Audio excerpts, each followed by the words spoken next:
Hello class, welcome to you in another video of class 8th. The chapter is Age of Adolescence.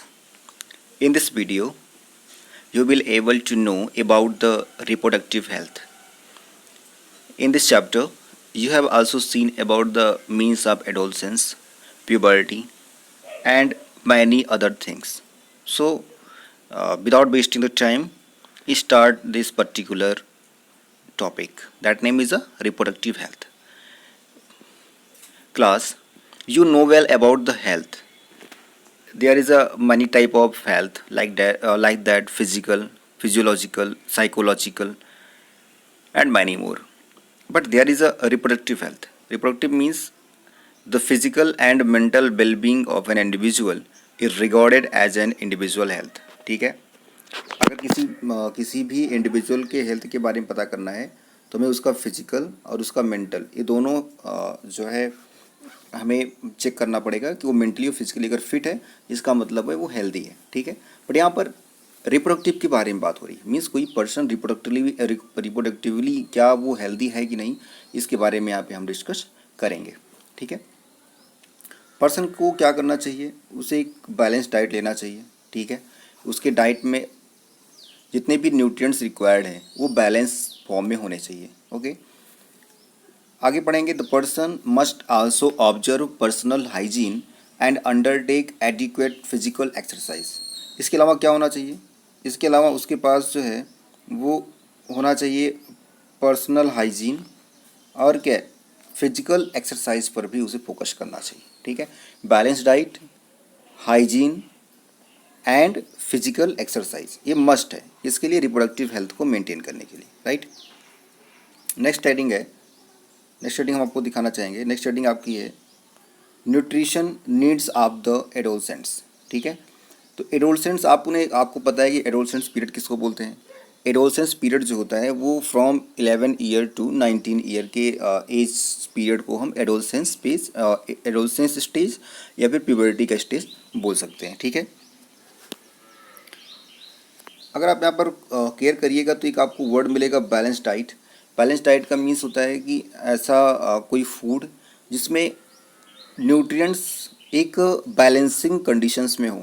इसमें nutrients कौन कौन से हो सकते हैं, इसमें आपको एक न्यूट्रिएंट्स जो मिलेगा सबसे इम्पोर्टेंट है वो है कार्बोहाइड्रेट. सेकंड आपको मिल सकता है प्रोटीन. थर्ड आपको मिलेगा फैट. और फोर्थ आपको क्या मिलेगा विटामिन्स. ओके, तो ये 4 कंपोनेंट्स हैं फूड के जो मस्ट हैं, इनका होना चाहिए. Carbohydrate, protein, fat and vitamins. That means हमें पता होना चाहिए कि क्या ये जो हम कोई फूड यूज कर रहे हैं, खा रहे हैं, क्या उनमें ये सब चीज़ें हैं कि नहीं है, वो बैलेंस कंडीशन में होनी चाहिए. बोलते हैं जो इंडियन मील्स होता है जैसे रोटी, दाल, वेजिटेबल्स, ये सब कैसे हैं, ये सब बैलेंस मील में होते हैं. सबसे इम्पॉर्टेंट अगर आपको बैलेंस मील को मेंटेन करना है तो आपको मिल्क लेना चाहिए.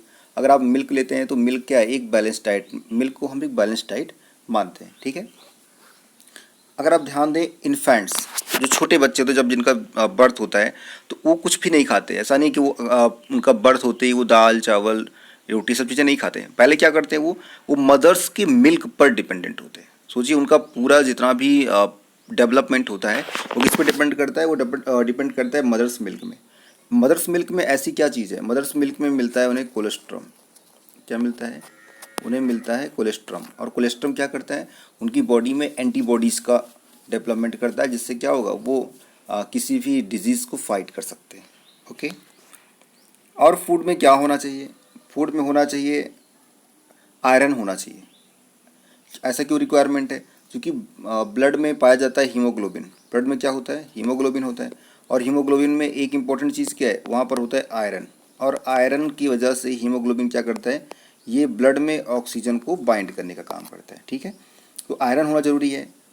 इसके अलावा आयरन कैसे मिलेगा आपको, लीफी वेजिटेबल से मिलेगा, जैगरी, मीट, सिट्रस और आंवला, इन सब चीज़ों से आपको आयरन मिल सकता है. इसको आपको लर्न करना पड़ेगा. ठीक है, अब इम्पोर्टेंट क्या है, इम्पोर्टेंट ये है कि आपको चेक करना चाहिए कि जो आप मील्स लेते हैं, जो आप खाना खाते हैं, लंच, डिनर, ब्रेकफास्ट लेते हैं, वो कितना हेल्दी है. ऐसा नहीं कि आप चाउमीन खा रहे हैं, आप मैगी खा रहे हैं. इन सब चीज़ों में सिर्फ आपको कार्बोहाइड्रेट ही मिलेगा, प्रोटीन नहीं मिलेगा, फैट कम मिलेगा, विटामिन्स नहीं मिलेंगे। इसलिए आपको एक फिक्स बैलेंस डाइट मेंटेन करना चाहिए। हमें ब्रेकफास्ट में क्या लेना है, मिल्क कब लेना है, दाल कब लेना है, ठीक है, और ब्रेड्स कब लेने हैं।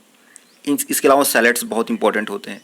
तो आपको अपनी बैलेंस डाइट को मेंटेन करना है, ठीक है।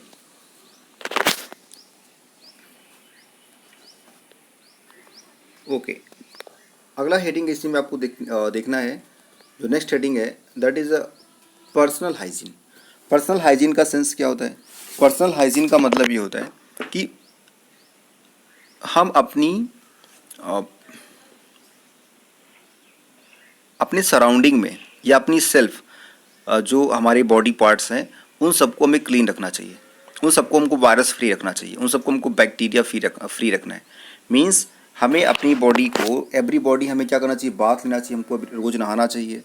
इसके अलावा क्या होना चाहिए, अ, हमें एक वॉश्ड और क्लीन्ड कपड़े पहनने चाहिए, ठीक है।